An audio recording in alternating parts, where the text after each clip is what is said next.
In 1972, a congresswoman named Patsy Mink pushed through a law called Title IX. It forced every school in America to give girls what boys already had: sports teams, coaches, athletic leagues, and a place to train. Before that law, fewer than 300,000 girls played high school sports in the entire country.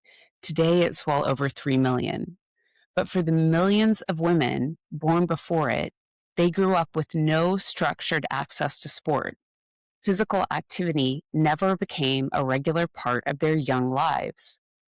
Now, those same women in their 60s and beyond are drowning in new revelations about women's health. It's information overload, it's hard to separate the noise, and it can feel like fear mongering. And most of the advice points to the gym, a place that for many of them doesn't feel safe nor welcoming because it was never designed for them. My guest today is here to talk about what the fitness sector is missing and why these women are a massive market opportunity hiding in plain sight. Because the most dangerous thing about aging isn't your body, it's the story that you're telling yourself about it. Let's connect the dots. Welcome to this week's episode of Connecting the Dots. I'm so happy to have Laura Dow with me. Laura is an award-winning fitness professional, author, and pro-aging advocate who has spent more than 20 years helping older adults move better and stay strong across health clubs, yoga studios, and continuing care communities. She's the founder of Stiff to Fit, the author of Mind Your Movement, and her whole message comes down to one idea. It's about ability, not age. And that's exactly what we're getting into today: why older women are one of the most underserved groups in fitness, and what changes when you actually design for them. Laura, welcome. It's so good to have you here. Thanks, Jen. It's great to be here. Wonderful. So, connect the dots for us. You started as a licensed social worker. I know you have this wonderful and deep background in music. How did those come together and bring you into the world of fitness? Well, I've had the great fortune of having three fantastic careers. So, as you said, I was a medical social worker in my 20s, and then I went back to conservatory, which was quite unusual at that time and still is somewhat unusual as an adult, and had a great career as a music teacher, and then segued into fitness. So, the segue was part of my personal journey, how I got fitter and healthier because things were not going well in my life and I was not taking care of myself. So that the fitness aspect of it was a direct result of I was still a professional musician at that time and really needed to take a hard look at where I was at. I was in my early 40s and just, life sometimes crumbles. Many elements of life sometimes crumbles. My father. Spectacularly. Yes, yeah, it was spectacular. So a lot of things changed and all for the better, in my opinion. The social work background is I always loved working with people. And strangely enough, even when I was in my early 20s and in social work school, I only wanted to work with, it was called geriatrics then, but I only wanted to work with older adults. I can't really tell you why, but I've always had an interest and a comfort with older adults. When I segued, so that was a relatively short career. I was quite overwhelmed with the social work part of it because people were coming Imagine. into rehab centers with some pretty, horrific life circumstances where they were, I worked on a cardiac and a stroke floor. The good news about the social work part is that I really got quite a fine foundation of how to work with people, like how to assess people, how to ask questions, how to listen to people. It was a great skill set. I'm very appreciative of the time that I spent in social work school and the time I spent in those rehab facilities. I always wanted to be a musician, a professional musician. And in my household, it was nope, musicians are going to starve. My father, you cannot go to, nope, nope, nope, going to liberal arts school. So I decided after I left social work that I was going to do this for me. And it took a while, but I went back to conservatory, got my master's in flute performance. And that was a wonderful career because guess what? That was working with kids. So I went from older adults in social work to working with I would say pre-adolescent and adolescent female predominantly because Okay. flutists tend to be young young Women. females. And I loved that. I took all the social work skills and used it, I hope, in service of my students, trying to get them to have their own voice, trying to get them to figure out what could they offer that was different and unique. Well, I mean, it's themselves, right? We know the answer to that. It's themselves. And so I got a whole nother skill set on how to problem solve with students, because if I asked them to do something and they didn't understand what I was asking, the burden is on me to be able to figure out language to get them to understand what it is that I want. So the burden's not on them that they didn't understand. And that served me extremely well when I segued into fitness and working with older adults, again, particularly older women. Because if I want a person to become more in tune with their body, I can't just say you have to be more in tune with your body. I have to figure out the way their brain works and figure out how to use language that makes sense to them, whether it's a metaphor or whatever it may be. So again, I consider myself very blessed. It seems like there are three really different types of career, but I always felt like the skills that I learned in each of those situations helped me in the next one. That's wonderful. Did you in your fitness journey, did you start with a personal trainer? Like, what gave you the idea to move to coaching? Yeah, great question. So I was one of these people who, worked out in a gym on a cardio machine for 2 hours at, I don't know, the highest level of resistance, and wasn't losing weight and, just kind of hanging out. And I don't know how this happened, but I did start talking with one of the trainers there who was about my age. And she Mhm. said, "What are you doing?" And I told her, and she said, "Go back to the elliptical and give me RPMs at 50 for 5 minutes." Because my RPMs were like 15. And I thought I was going to keel over. Okay. So I thought she knew something that I didn't know, which, duh, of course she did. She's a professional. So I hired her. So, yes, I had a personal trainer. I've had personal trainers on and off for myself. I believe in coaching. I believe that, especially in fitness, if you haven't had a personal trainer, you haven't had a fitness coach, then you're already taking out 50% of your client's experience. You already will not understand because you haven't had that experience yourself. So in music, even when I was a professional, I had higher level flutists that were helping me and coaching me. Uh, in social work, we always had mentors, people that we would go to discuss our cases that were more experienced than us. Same thing in fitness. So I hired her. I hired a nutritionist. I'll be very honest and say I hired a therapist, quite needed at Sure. that point in time. So Yeah. yes, I did hire professionals to assist me. And then what was the turning point? Like, when did you decide that you wanted to be a coach yourself? Wow. I moved out to California because life was imploding, and that was one of the implosions. So I went out to Mhm. California, and I through circumstance, was able to get a job in kind of like a Curves type of franchise. So it was women only, and it was a Mhm. woman-owned business, which was important to me. Actually, fantastic women, two partners that owned the franchise, and I was the opener. So they didn't have personal trainers. I would just be there. I would make sure that the women were safe. If they had questions, try to answer. Just the front desk type of person. And I love talking to them, women, about their journey. And I shared with them a little bit about my journey because I was still kind of in the middle of it. And they wanted me to help them. And the owners, the two female owners, said, "Well, listen, go get your personal training certification. We'll pay for it. And you can do personal training here in our studio." And that's how the whole thing started. I love the curves environment.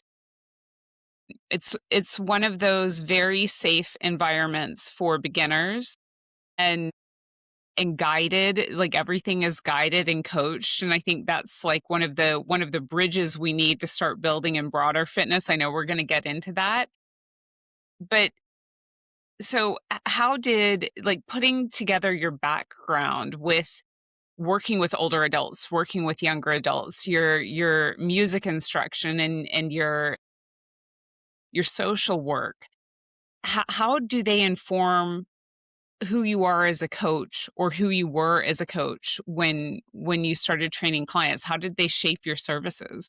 Yeah. So, given my background, I did not have a lot of personal trainers, at least in the United States. They come from a more athletic background than what I had. So, I Mhm. wasn't a member of team sports. I didn't play soccer. We didn't have that in my time in high school. I wasn't on the track team. I was not athletic. Well, I am athletic, but I wasn't involved in structured athletic uh, teams at that point. I was a band nerd. Mhm, So I was mhm, somebody who liked to read. I was somebody who liked to practice my flute. I did, just basic things that one would do in that era for a female. I rode my bike. I played tennis with my friends. I swam at the local high school, the rec swim.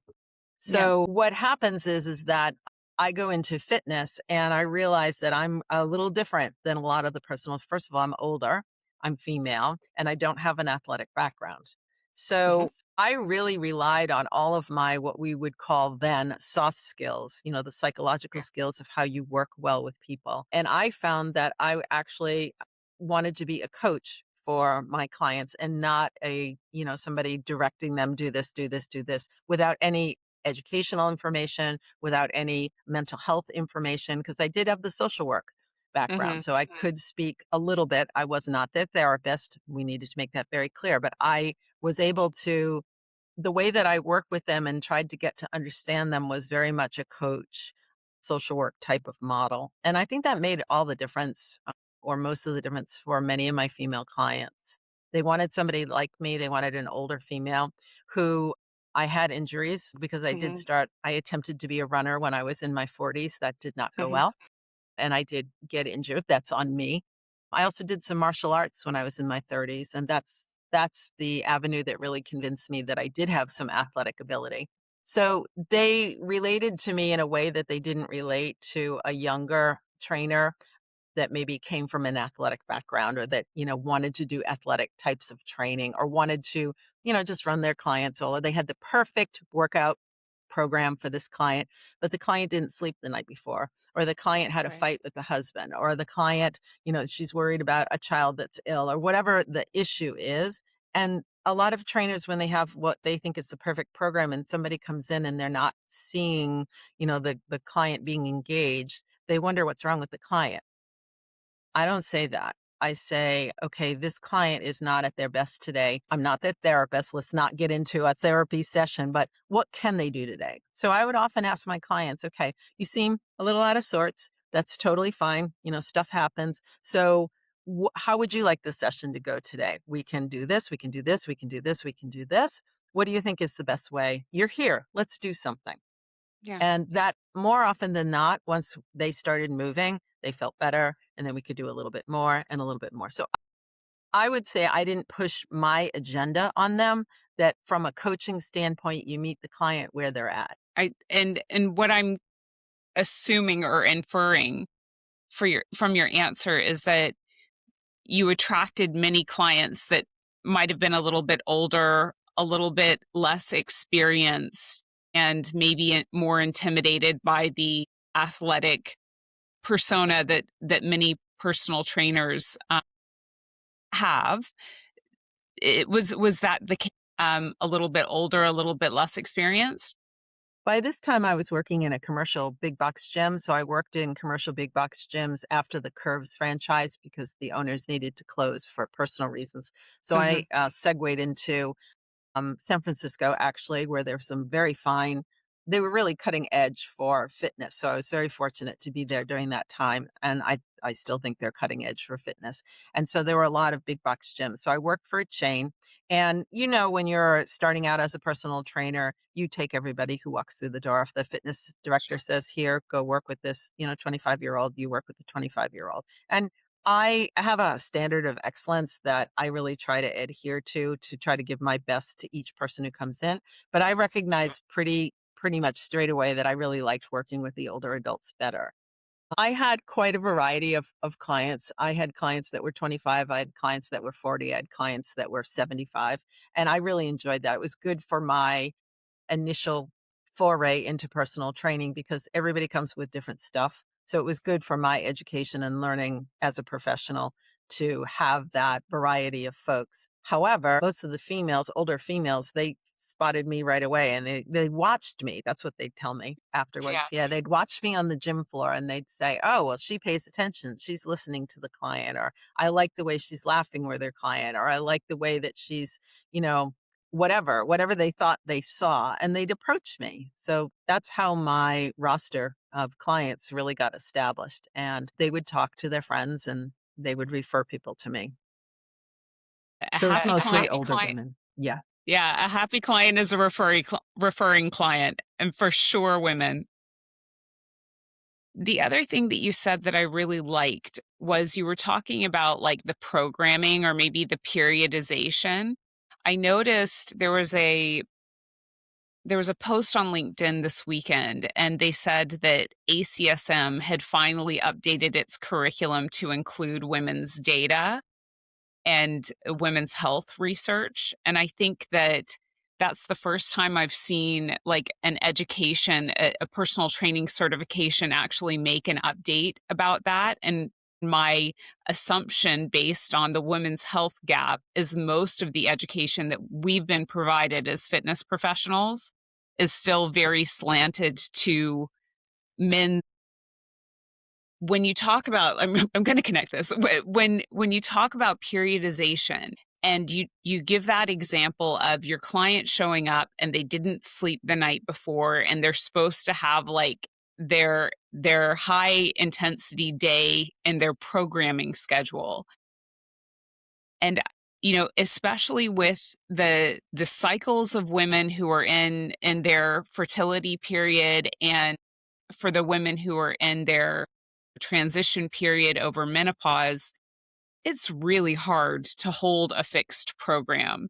So, what you're talking about is adaptive programming, which I think is missing in a whole lot of personal training education. So, I love that you brought that up because I think the gap is there partially because of the training and the education behind the training, but you intuitively noticed it because I'm sure your own lived experience and what you were seeing with your clients in an age group that is particularly vulnerable, right? And in a stage of their change that is particularly vulnerable.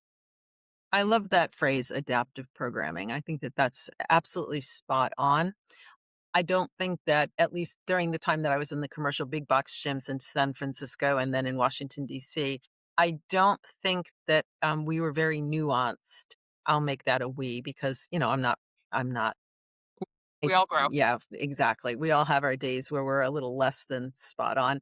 Yeah, I think that we weren't as nuanced in understanding the differences, what women deal with and what they encounter, and how the model for training has been based on athletics, but particularly male athletics. And I think there's a lot of folks in the world that need a much more, most of us, I would say, need a much more nuanced approach to how we train. Because, yes, the client has goals, or whatever the end goals may be, but the way that they get to their end goals is through the process of day to day, whatever they're doing day to day. So if there's one day that they're not doing well for whatever reason, let's adapt to that one day that they're not doing well. Now, if there are many days that they're not doing well, that needs to be addressed. And that was another thing that came out of the social work.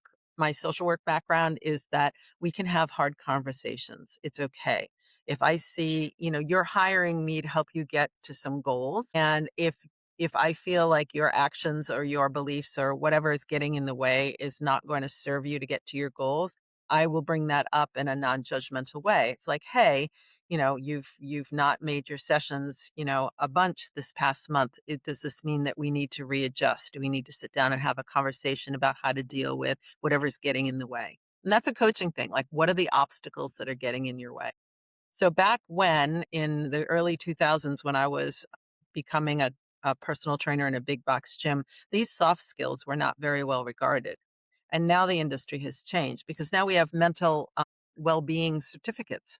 We're talking about mental health. We're talking about being more nuanced. I think it's a long time coming, but I'm happy to see it because it was not, it was, can you write the best program?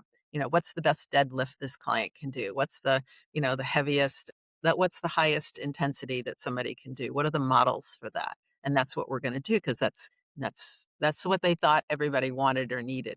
It's also a little bit of the fitness industry origin story. So it's athletic people, building businesses with their own biases.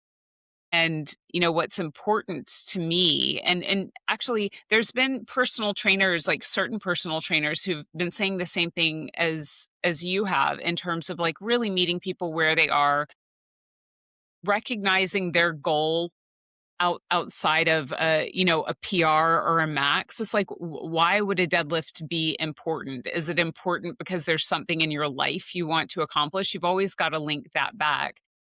But I guess the motivational interviewing elements and like the soft skills. I'm just going to reiterate what you said. The soft skills were always a piece that weren't really necessarily added into the training, and into the certifications, but so important when it comes to keeping people engaged.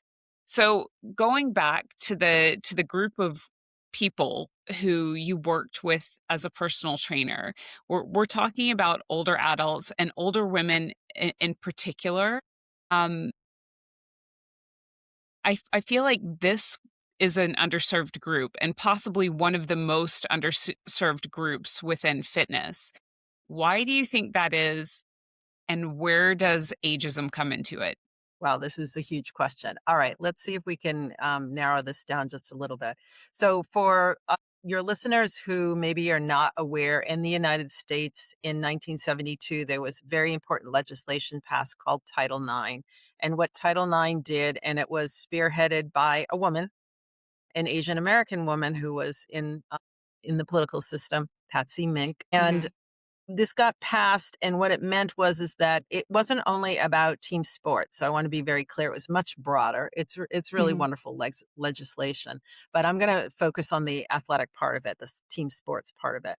Yeah. So prior to 1972, when this was passed, women such as me, because I was 12 in 72, I'm 66 now, did not have access, did not have the same opportunities as boys or young men in high school, college to participate in team sports. There weren't any women team sports. There wasn't a track team, there wasn't a tennis team, it was female.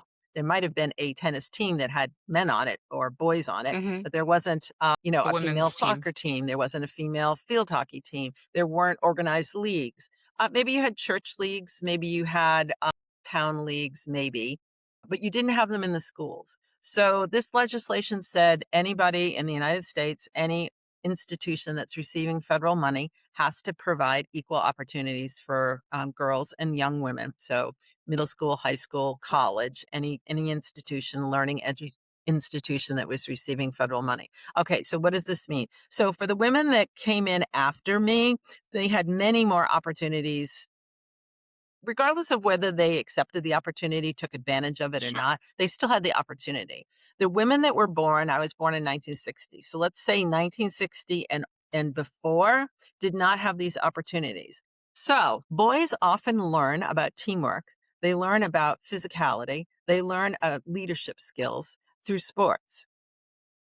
Women prior to 1960, women born in 1960 or older did not have that opportunity. So now you've got, well, there's 63 million older adults in the United States. Let's say half of them, 30 million or 35 million women in the United States that are older women did not have these opportunities. Maybe they did what I did. They rode their bikes, they swam, they went to the ice rink, on the weekends, they danced, whatever. They might have had some physical movement, but it wasn't organized team sports, at least not in the Hmm. schools. So they didn't have these opportunities to learn leadership skills. They didn't have the opportunities for weight training. They didn't have opportunities to become more confident in their bodies in an organized fashion. So fast forward, these are the women my age and older that are now being told, you must exercise, get off the couch or move. You must weight train. It's really important for bone health. They're getting all these important messages, but a lot of times they don't know where to start. They just don't Hmm. have the background. It wasn't on their radar. They raised Sure. families, they worked, they took care of parents, whatever that they did. Physicality wasn't necessarily the top thing on the list. So the ageist part of this, and it's gendered also. So it's gendered ageism. Older men encounter gender ageism also, but from the female point of view, and I can speak to that personally and professionally, is that now what are they supposed to do to get off the couch and move? Do they have to go to a Right. gym? Right. And if they go to a gym, do they have to deal with the, sort of bromosphere that you get in gyms? They're nervous. They're nervous. They're intimidated. They, see all these really fit people because let's face it, most gyms are for fit people or fitter people, and they feel out of place. They don't know any of the etiquette. They don't know how to do the actual exercises because they don't have any familiarity. So I'm making a very broad generalization, but I think by and large, it's a true generalization because this is what I've seen with my clients. I've had 70-year-olds that I've worked with who've never touched a weight in their life. I've had other women who've never belonged to a gym before.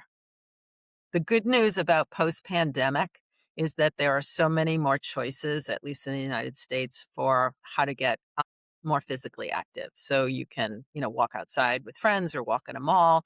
You can do online things. You can take classes online. There are all these boutique, fitness places. You can belong to the health club. You can go to a senior center, a rec center. There are many, many, many more possibilities, which is a good thing because every single one of my female clients, older female clients that I had pre-pandemic, did not rejoin their gyms post-pandemic. So that's Wow. kind of startling, right? And these are women that invested time, energy, and money in training with me, but also doing their own thing in the gym. Pandemic hit. We continued training online. We segued to online. And then post pandemic, they didn't want to go back. They never liked the atmosphere. They never liked going there for lots of reasons. And so they didn't. And I mean, it's so sad and it's unfair. Like, of course, the feminist in me is just like, I didn't know about this 1972 moment, and I think it would be curious to look at kind of what was happening globally with women's sports. I think that would be a beautiful cluster map just to connect those dots. But you know, team sports can really be transformative.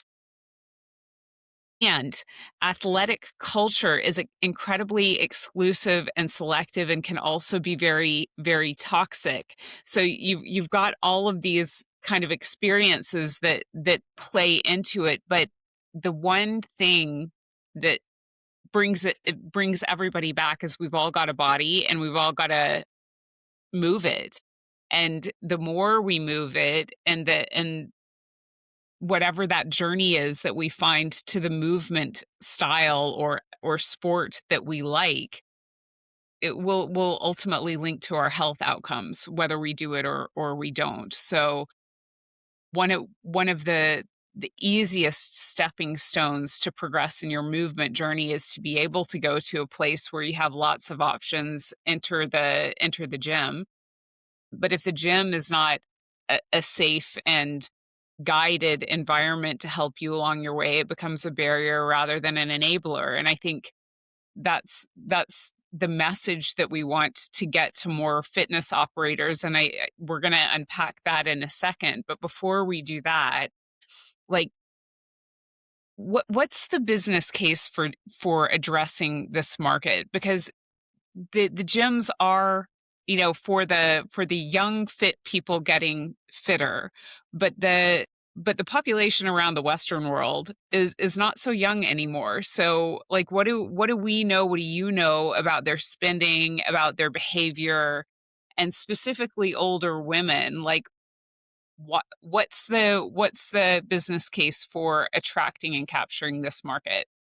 Well, I can speak a little bit about the commercial big box gyms because I do know a little bit about the statistics on both of those sides. And I was a fitness director for a couple of years. So I also know, we had financial goals that we had to meet each month. So I'm also aware of, sort of the statistics. Now, this information is probably 5 or 6 years old at this point because I've been Sure. out of that environment for a while. But let me speak to what you're saying. So, first of all, we know that older adults have more discretionary income by and large for things like health. It's a privilege and it's an honor. Not all older adults have this discretionary income, but I live in Washington, D.C. It's a fairly, affluent area. And people are well educated here. They're reasonably sophisticated and they are not adverse to hiring a trainer or hiring, doing the things that they need to do to be healthier. And they Hmm. generally realize that they are not able to do this on their own, that they're not going to, create a program, that they need help. So I'm Mhm. already in an area where they're educated and they have the money, and we have many, many, many gyms. We have many fitness options in this area. Now, again, you go out to, other parts of the country, and you work with a socioeconomic environment where they don't have the affluence or they don't have the education, and things are different. So I do want to be careful about this generalization. But moving Mhm. forward, so women in particular, because they didn't grow up, older women didn't grow up with the opportunities that men have. My older adult men were very stubborn working with me in terms of, they wanted to use, a gentleman come to me and say, yeah, I just want you to watch my form. I'm going to use this program that I did when I was 30. And he was in his mid 60s and hadn't worked out for years. And I was like, okay, well, let me see your program. All right, well, let's get started. So I didn't argue with him, but I raised my eyebrows a little bit. It's like, well, you don't have the body that you did back when you're not to diss you, but It's well, and it's things have biology. changed and you haven't worked out. I mean, the bigger factor for me was not the 30 years have passed, but 30 years have passed with no movement that you didn't do. And I don't know where this program came from originally. Anyway, this could have been, Mhm. I don't know what, and I don't know where he was at in his life. So it's just like, right, it was not based in reality, but okay, that's what he had. So again, you start where the client's at. So the older adult women were very concerned about hurting themselves. So they were concerned about looking stupid in a gym. I mean, they had very specific concerns.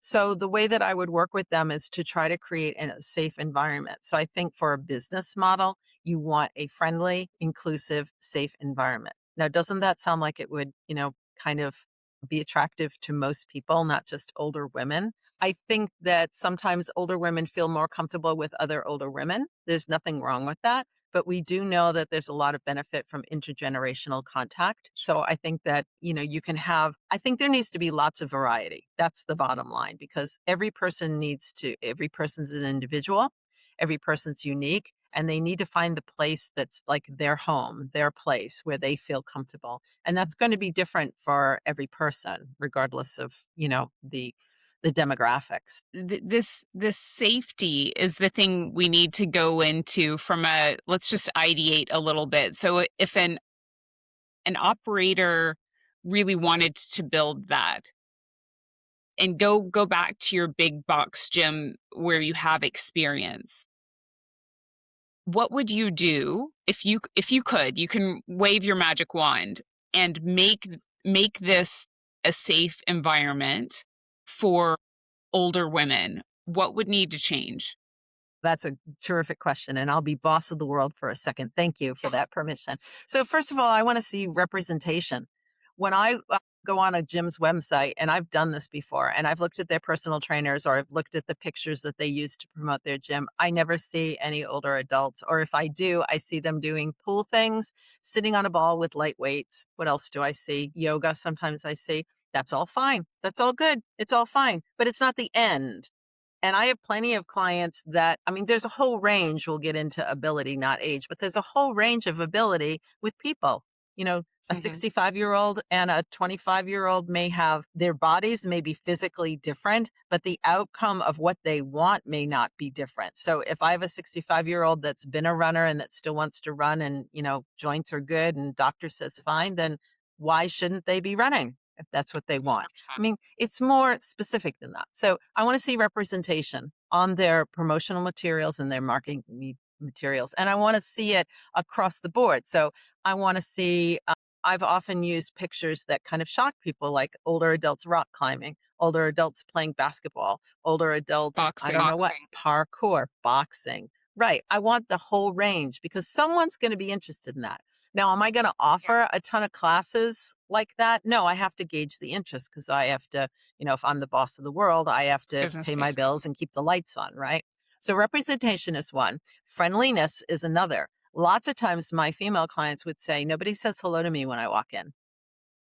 Well, I mean, that does happen. Invisible female. Yeah, I mean that happens sometimes just because the front desk staff hasn't been trained, properly that you greet everybody regardless.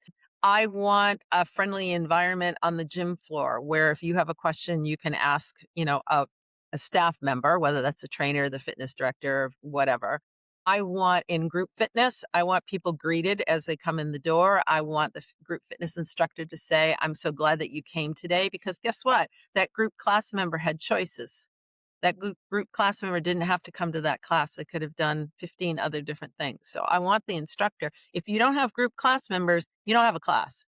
So it's not that I'm happy when, people do their jobs, they show up and they they do their thing, but I want the group fitness instructor to be able to acknowledge that there were lots of competing agendas for their class members. So thank you for coming. So happy to have you here. You've just given yourself a great gift of coming for some movement. I hope that you'll, say hi to your the person next to you. I'm very glad you're here. If you have any questions, just creating an atmosphere, a friendly atmosphere, a safe atmosphere. I'm here. I, meaning the instructor, I'm here for you. We're going to have fun today. We're going to move our bodies. We're going to laugh a little. We're going to listen to some cool music. And hopefully you will feel better when you leave. That not because you're leaving, but because you've done something great for yourself. Sure. No, So that's those issues and also the ageism part. So this gets into the ability not age. People make assumptions and it's endemic in our United States. I don't know about other places in Europe. I'm going to suggest probably, but I don't have the direct experience. But in the United States, so women are invisible, older women are invisible, older women are ignored, older women are not well represented. And people think that older women are not capable, that they're on their way to frailty and weakness and falling and cognitive decline. They think that about men too. But, my experience has been with the women. And I don't want that at all. That's horrible. I mean, are some older women have cognitive decline? Absolutely. Are some older women frailer? But we also know that frailty and weakness has to do with physicality. So older women also have an issue being perceived as frailer and weaker just because where there's not necessarily a basis in fact about that. And we know that physical activity would help that. And you get this sometimes. So I was giving a workshop a year or so ago at a retirement community. And I was asking for questions, and a lady said, "Oh, well, how do I know when to increase weights?" And I said, "Well, tell me a little bit about what you're doing." And she said, "Well, I go to this group fitness class, and I've been using 3-pound weights for bicep curls." And I said, "Okay, so how long have you been doing that for?" And she said, "Since I started the class." And I said, "How long has it been since you started the class?" And she said, "3 years." I said, you might want to try the 4-pound weights. I said, have you spoken to the instructor? Have you asked the instructor what she thinks? And she told me, she said, oh, you're doing fine. You don't need to increase the weights. But she talked to her doctor, and her doctor said, oh, you should definitely go up in weights. You should try the 5s or even the 6s. And I just said, well, without dissing the instructor, I just said, why don't, if there are 4s, try the 4s and see what you think. If there are 5s, try the 5s. It'll take you a little while to be more comfortable with it. But as long as you don't have pain and your doctor is recommending that you do that because your body's gotten used to 3s. I didn't want to tell her that her body probably got used to 3s within a couple of months of her doing it because you don't want to shame someone. discouraged. You don't want to blame somebody because they don't know. You just want to give. What I like to do is to open up the world for my clients. I like to give them possibilities of what they could potentially do. Now, I don't know if those possibilities are going to work out for them or not because there's so many factors that go into if somebody achieves a goal or not. But I don't like people keeping their world small, like this lady with her 3-pound weights.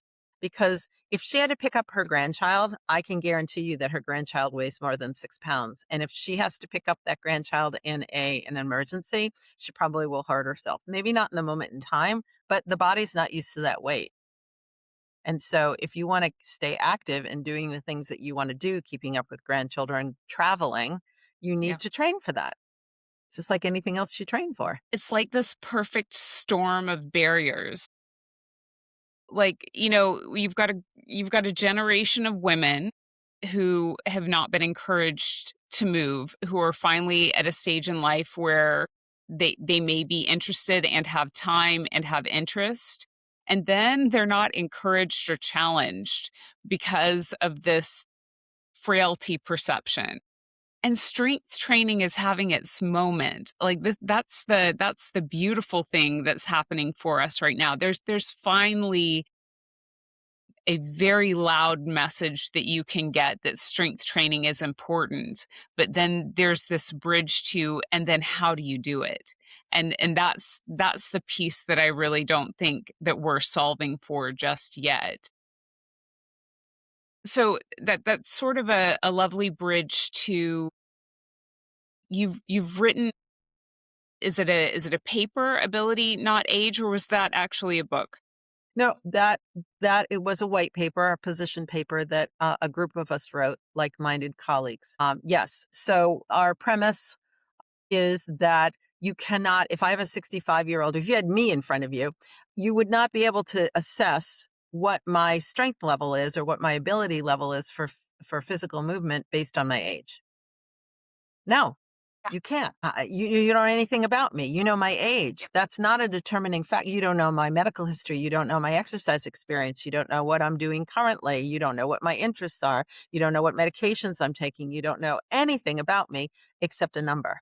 And it just makes me crazy, as you can probably hear. It makes me crazy when people make assumptions. Oh, they're 70. They shouldn't be doing blah, blah, blah. There might be a very good reason not to do blah, blah, blah, but it doesn't have to do with their age. It might have to do with these other health or medical or medications or injuries or whatever. Injury or Yeah. So you have to do, again, this gets back to like how I train and how I would like, if I'm boss of the world, I want people looked at. Everybody has a body, everybody has muscles. I mean, the premises is the same for how a body reacts to exercise, whether it's strength training, cardio, flexibility, whatever it is. That, an intelligently designed program for that person will yield results over time. It might take longer if you have an older body. You might need more recovery. I mean, there might be some variables that need to be adjusted. But to say that an older person can't do something because of the number is wrong. It's ageist. It's absolutely wrong. You have to look at that human being as an individual. And this is where it, again, makes me crazy to see, chair yoga for seniors. Please tell me what that is. I mean, chair yoga is great, but chair yoga could be very useful for someone with a broken foot who's 15 or somebody who has vertigo at 40. What is chair yoga for seniors? What is the seniors part? Why are we attaching an age to that? Like, what does that mean? If it's a beginner class, if it's a slower pace class, say that. And that's a point that we make in the paper, is that be more, okay, so this is a little pejorative, but be more professional about how you label your classes. So chair yoga for seniors doesn't tell me anything. If I'm a senior and I've never done yoga, should I go to this class? Or if I'm a senior and I've done a lot of yoga, should I go to this class? I don't have any information to decide what this class is all about. If it's a beginner class, great. If it's a fast-paced class, great. Just say those things and give us some more information so we can have self-agency. We yeah. can have autonomy. We can make decisions for ourselves, because it's another thing that happens that's ageist, is that, oh, sweet little grandma at 80 can't make good decisions for herself. So I've got to tell her to only use 3-pound weights so she won't hurt herself. Yeah. I mean, what this makes me think about, like, that's another thing that you could be when you're boss for the day, is rename all of the classes appropriately and thoughtfully think about the tags that you're applying to classes. And I think the other thing that really makes me reflect when I hear you speak is we need to start with ourselves and understand, like, take our own definition of what it means to be old, gut check that, and stop projecting it. Because unfortunately, the society gives us very bad examples of ageism, and we internalize that and often filter it right or push it right back out without really thinking about it. And that's a perfect example of the senior chair yoga. Why?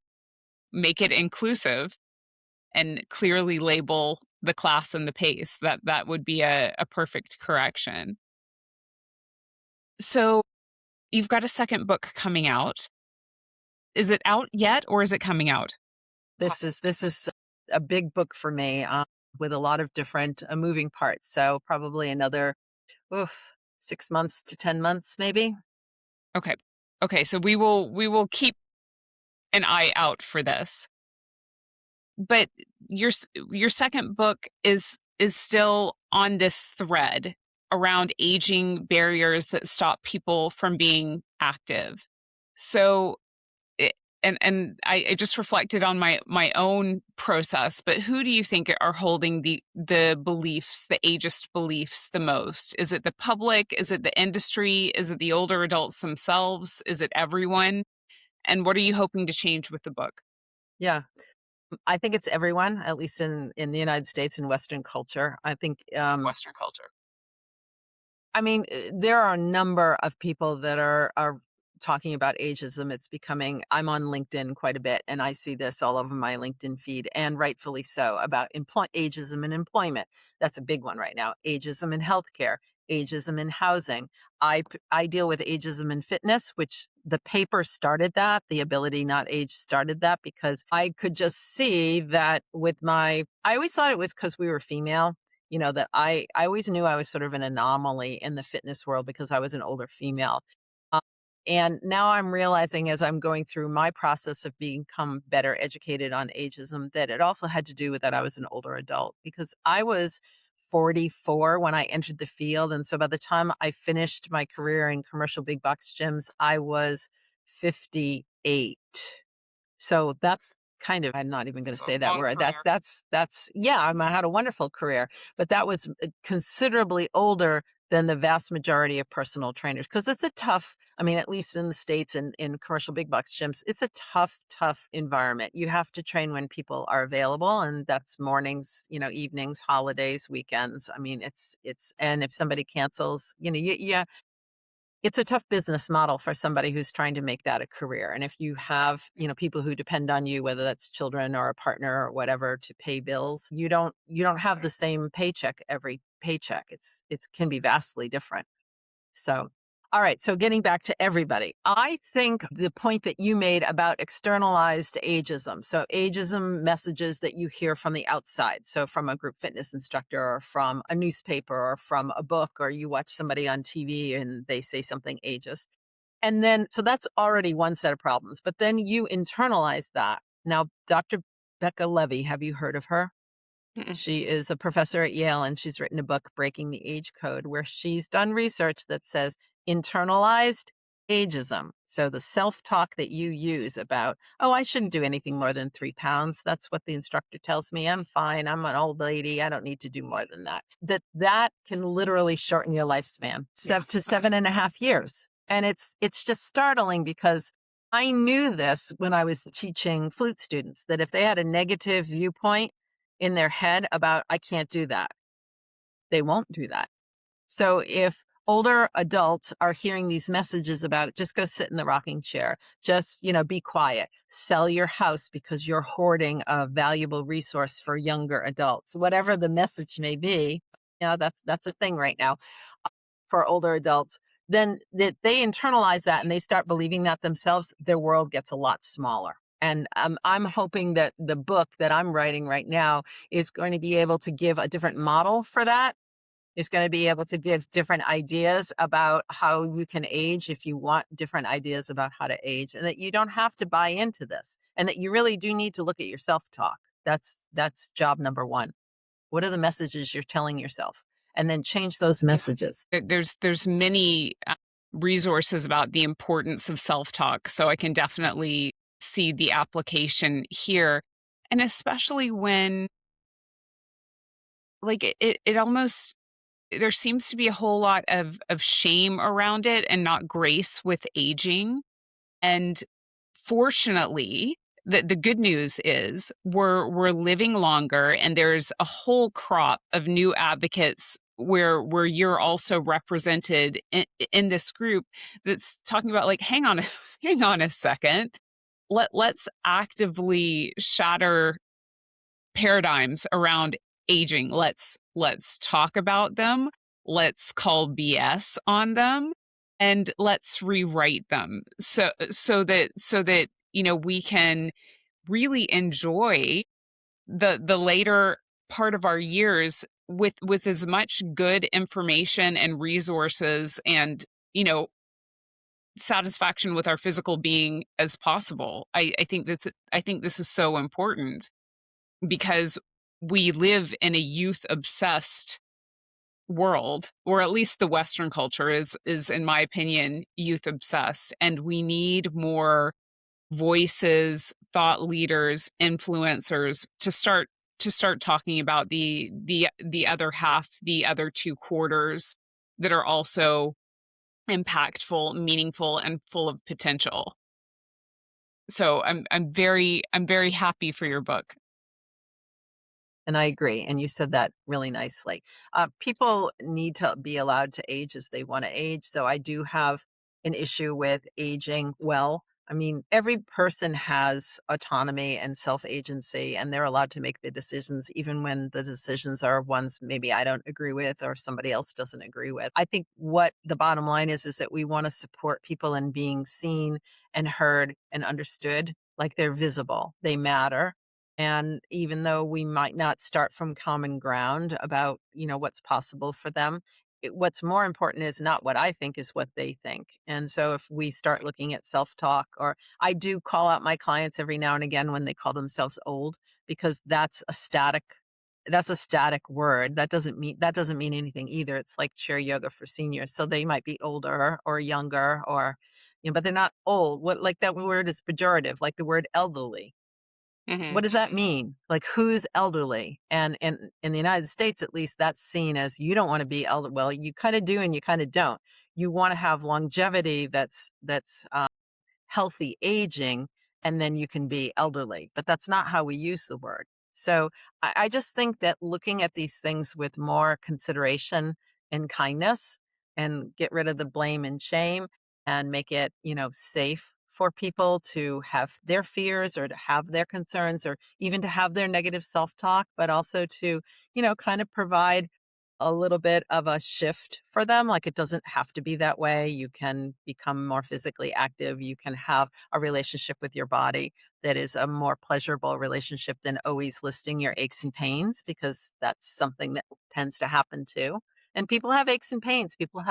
Not everybody Yeah. can do everything physically, but there's usually always something more that you can do if you want to, that will help you feel better. I think it's also going back to what you said about representation, because I don't think that an older population is shown or marketed to or given many public platforms. There's not a lot of normalization on the different perspectives, the different challenges, the different voices. And again, you're part of that group that's changing the conversation. It also reminds me of, you know, and I'm sure this is also true for you, but for many years, no one talked about menopause.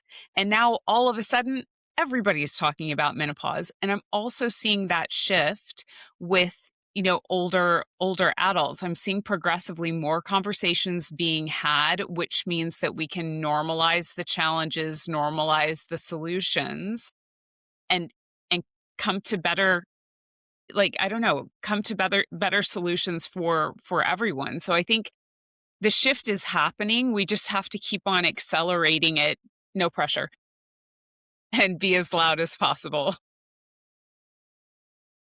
Well, one of the things that we do at the collective is that we want to amplify women that are doing great work to close the health and leadership gap. So, is there someone in your network that you would like to shout out and we can spotlight?